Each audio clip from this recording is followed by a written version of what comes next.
प्रिय भावकों नमस्कार। कल हमने विवाह संबंधी बाधाओं को दूर करने का उपाय बताया था। आज हम कुंडली में पितृदोष होने के कारण कई जातक विद्या संबंधी परेशानियां उठाते हैं, धंधे संबंधी परेशानियां उठाते हैं और परिवार में उनका सामंजस्य भी ठीक नहीं रहता है। कोई भी काम करते हैं तो वो बिगड़ जाते हैं। ये स्थिति उन जातकों की होती है जिनकी कुंडली में पितृदोष होता है। देख लिए, पितृदोष जिन जातकों के पास कुंडली है या जन्म पत्री बनी हुई है, वो अपना पितृदोष मालूम कर सकते हैं। जैसे कुंडली में सूर्य नीच राशि अथवा तुला राशि का हो और शत्रु क्षेत्रीय हो। शत्रु क्षेत्रीय का मतलब है शुक्र और शनि की राशि में हो और तुला राशि में हो और 12वें भाव में बैठा हो, तो उस जातक की कुंडली में पितृदोष होता है। अब देखिए, अन्य ग्रहों से भी पितृदोष होता है। जैसे शनि सूर्य साथ में हो और सूर्य राहु साथ में हो और वो केंद्र और त्रिकोण, केंद्र कहते हैं 1, 4, 7 और 10वें भाव को केंद्र कहते हैं और 9 और 5वें भाव को त्रिकोण कहते हैं। उसमें अगर ये दोनों ग्रह सूर्य और शनि बैठे हों तो भी जातक की कुंडली में पितृदोष होता है। या ये लग्नेश जो है, लग्न का स्वामी, वो 6, 8वें और 12वें भाव में बैठा हो तो भी पितृदोष होता है। और देखिए, ये राहु जो है कई तरह के बाधाएं उत्पन्न करता है, भौतिक सुखों की तरफ ज़्यादा आकर्षित करता है।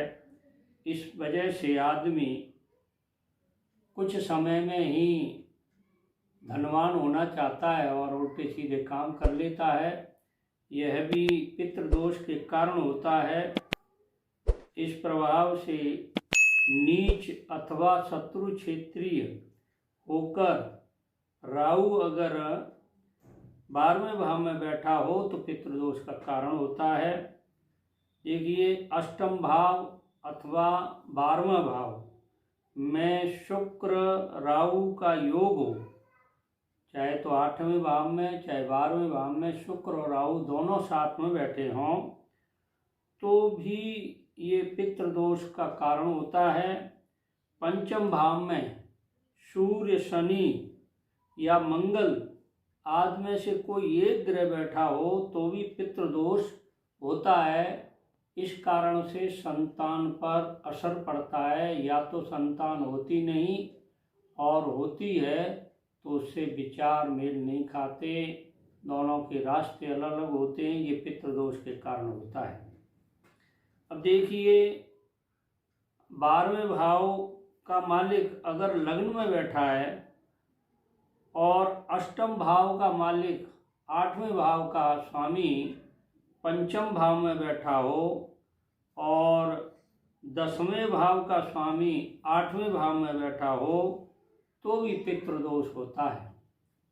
इस कारण से चंद्रमा के साथ अगर राहु और केतु दोनों हों या अलग अलग हों, राहु भी हो केतु हो चंद्रमा के साथ में, बुध शनि से योग कर रहा हो, बुध और शनि साथ में हों तो भी पितृदोष होता है।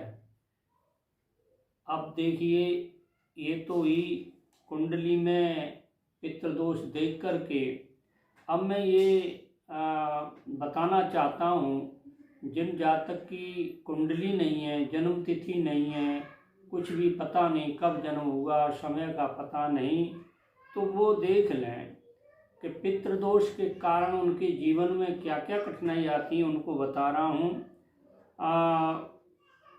बार बार दुर्घटना होना, मानसिक स्थिति सही नहीं रहना और संतान का कष्ट, पूजा पाठ में मन नहीं लगना, चित्त में अशांति बनी रहने, धन की कमी होना, व्यापार में हानि होती है, रोजगार की समस्या है, डर लगता है, शारीरिक कष्ट होता है, दाम्पत्य जीवन में क्लेश होते हैं। इन कारणों से भी पितृदोष हो सकता है। साथियों, जय श्री कृष्णा। कल आपको इनके समाधान के बारे में बताया जाएगा। हरि ओम।